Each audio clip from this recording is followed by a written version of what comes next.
Hello everyone welcome to Garima's world. हामी चाहिँ अहिले भर्खरै बेजिङ आइपुगेको छौँ अनि यहाँ चाहिँ अहिले हामी होटलमा चेक इन गर्न रेडी हुँदैछौँ। यो चाहिँ हामी बसेको होटल हो IVIS। अनि अब हामी चाहिँ होटल रुममा चेक इन गरेर यो लगेजहरू राखेर एकछिन रिफ्रेस भएर चाहिँ हामी यो सिटी एक्सप्लोर गर्न जानेछौँ। सो हामीले क्विक चेक इन गर्यौँ अनि त्यसपछि बाटोतिर घुम्न निस्किरहेको थियौँ। त्यति बेला नै चाइनिज कल्चरल ड्रेसमा चाहिँ एकदमै प्रिटी लेडिजहरूलाई बाटोमा फोटो खिचिरहेको देख्यौँ। त्यसपछि त्यहाँ चाहिँ स्ट्रिट वक गरिरहँदा डिफ्रेन्ट फुड स्टल्सहरू थियो। हामीलाई पनि एकदमै भोक लागिसकेको थियो। सो हामीले चाहिँ श्रिम्प राइस अर्डर गऱ्यौँ अनि चिकन बियर अर्डर गऱ्यौँ। सो बेजिङ चाहिँ अरू ठाउँभन्दा चाहिँ चाइनाको अरू ठाउँभन्दा चाहिँ एकदमै एक्सपेन्सिभ रहेछ। हामीलाई चाहिँ अरू ठाउँमा फुड हामीले धेरै पे गर्नु परेको थिएन। हामीलाई चाहिँ कन्भर्ट गर्दा नेपालको जस्तै प्राइस फिल भइरहेको थियो, तर बेजिङमा चाहिँ अलिक एक्सपेन्सिभ नै रहेछ। सो यो स्ट्रिट वक गर्दाखेरि देखिएको यहाँको चाइनिज घरहरू हो। यो चाहिँ यहाँको तलको फ्लोरहरूमा चाहिँ सप्सहरू छ अनि यसरी बाटो बाटोमा चाहिँ चाइनिज कल्चरल ड्रेस लाएर यो घरहरूको अगाडि अनि यो लेक जस्तो सानो पोखरी जस्तो अगाडि उभिएर चाहिँ फोटो खिच्नेहरूको एकदमै भिड लाग्ने रहेछ। अनि यहाँ चाइनामा पनि यस्तो रिक्साहरू देखियो है। अनि मलाई त कस्तो ठमेलको याद आइरहेको थियो। अनि चाइनामा चाहिँ यो साइक्लिङ कल्चर चाहिँ एकदमै राम्रो छ अनि साइकल चलाउनलाई चाहिँ लेनहरू एकदमै राम्रो बनाइदिएको छ। सेपरेट लेनहरू पनि छ है। अनि बेजिङ त यो city capital city of China भइहाल्यो। अनि एकदमै सफा स्ट्रिटहरू अनि एकदमै हिँड्न पनि सहज हुने खालको फुटपाथहरू रहेको थियो। सो हामी अगाडि बढिरह्यौँ अनि यसरी 2 तलाको बसहरू यहाँ पपुलर रहेछ। यो सँगसँगै विद्युतवाला गाडी पनि पपुलर थियो, जुन चाहिँ ट्रली बस भनिन्छ नि। त्यस्तो ट्रली बस माथि तारबाट चल्ने बसहरू पनि देख्यौँ। उहाँहरू चाहिँ हाम्रो टुरिस्ट गाइड अनि हाम्रो ग्रुपको अरू साथीहरू हुनुहुन्छ।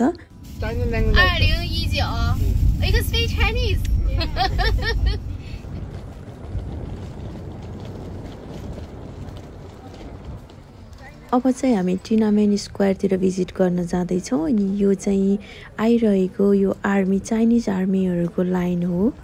सो हामी चाहिँ अब टिनामेन स्क्वायर भिजिट गर्नको लागि जस्ट भित्र एन्टर गऱ्यौँ।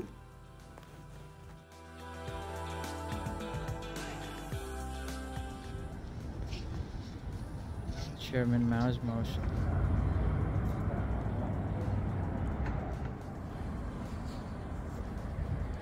सो हामी बेजिङ सिटी एक्सप्लोर गर्दा गर्दै चाइनामा हामीले अरू ठाउँ घुमिसकेको थियौँ। सो बेजिङ सिटीको चाहिँ यो ठाउँहरू, यो टेम्पल्सहरू, प्यागोडाहरू, यहाँ डिफ्रेन्ट चाइनिज टेम्पल्सहरू थियो। अनि हामी चाहिँ एउटा यो ठाउँबाट अलिकति माथि उकालो चढेर गएपछि चाहिँ यहाँको डिफ्रेन्ट चाइनिज टेम्पल्सहरू देखिने रहेछ। एकजनाले चाहिँ यहाँ लाइभ आर्ट पनि गर्दै हुनुहुन्थ्यो।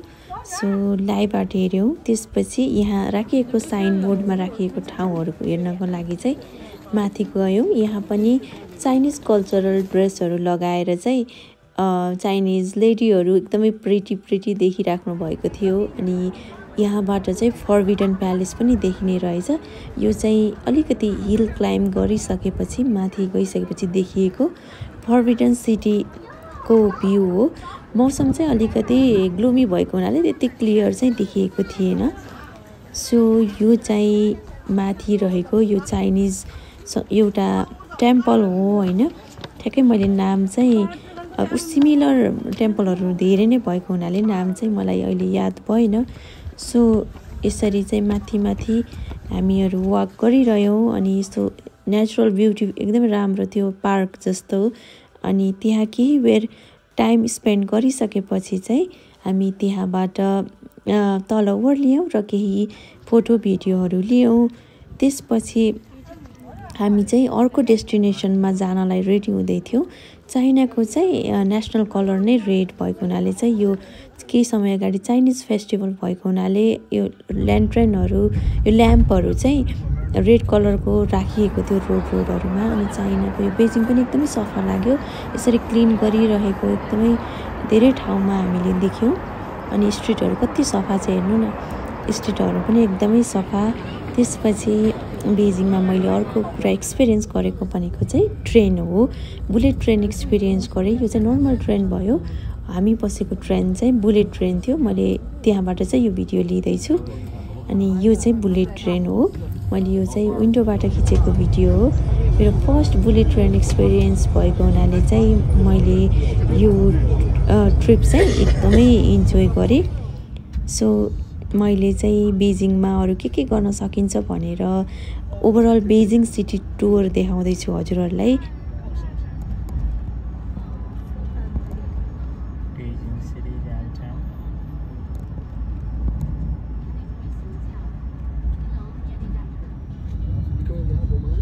बेजिङ चाहिँ धेरै पपुलेसन भएको सिटी हुनाले चाहिँ सडकहरूमा चाहिँ गाडीहरूको भिडभाड नै देखिन्छ।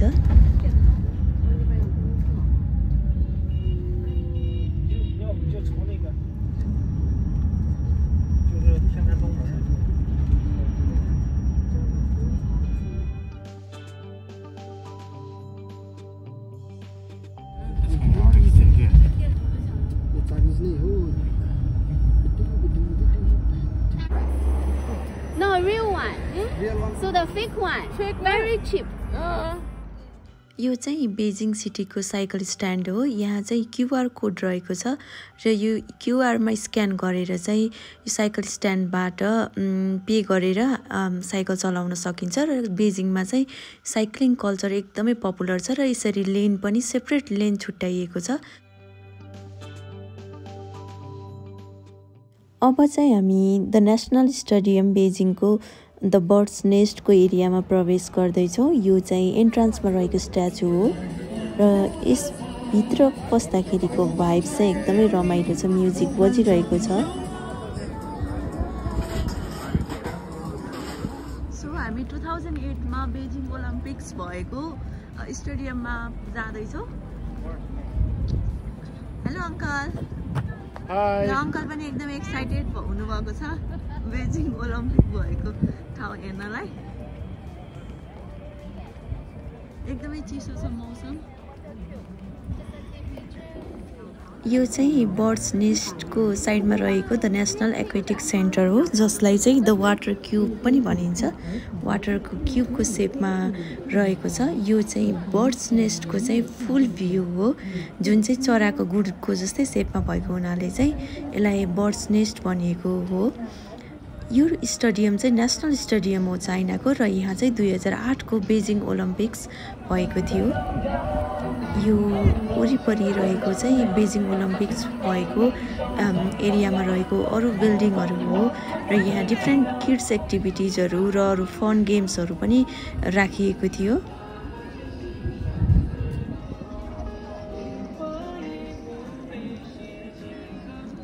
यो चाहिँ हाम्रो नेपालमा रिङ थ्रो गरेर खेल्ने गेम जस्तो रहेछ नि। यो टोयजहरू जित्न मिल्ने रहेछ यसमा चाहिँ, यदि त्यो रिङभित्र पर्यो भने।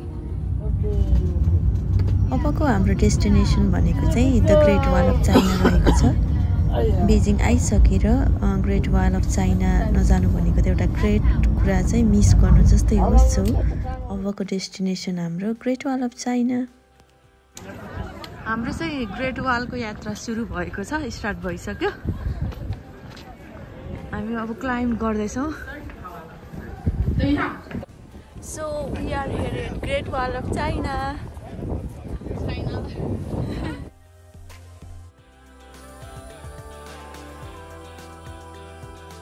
यस्तो अर्गनाइज्ड पार्किङ हुन्छ यसरी।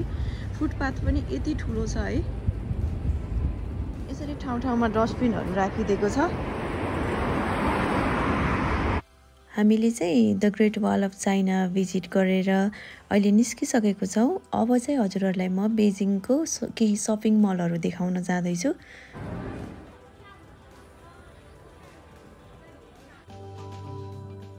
सो हामी अहिले चाहिँ मलभित्र एक्सप्लोर गरिरहेको छौँ। यहाँ चाहिँ अथेन्टिक ब्रान्डहरूको डिफ्रेन्ट स्टोरहरू रहेछ अनि यो मलको नाम चाहिँ प्याराडाइज वक हो। मैले चाहिँ अगाडि पनि देखाएको थिएँ। सो यहाँ सबै अथेन्टिक ब्रान्डहरू छ।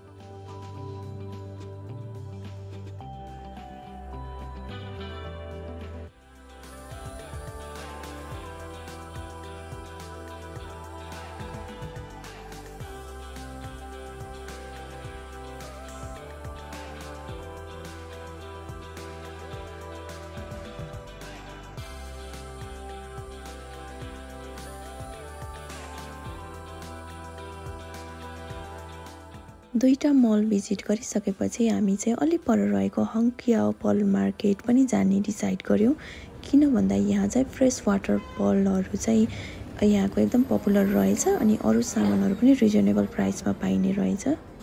हामीले बेजिङमा the forbidden palace, Tiananmen square अनि the great wall of China, different Chinese टेम्पलहरू अनि प्यागोडाजहरू अनि 2008मा ओलम्पिक्स भएको बेजिङ नेसनल स्टेडियमहरू भिजिट गऱ्यौँ। त्यसै गरी यहाँको लोकल फुड ट्राई गऱ्यौँ र सपिङ मल्सहरू पनि गयौँ। हाम्रो बेजिङ ट्रिप चाहिँ एकदमै इन्ट्रेस्टिङ भयो। हजुरहरूलाई कस्तो लाग्यो? Thank you so much for watching.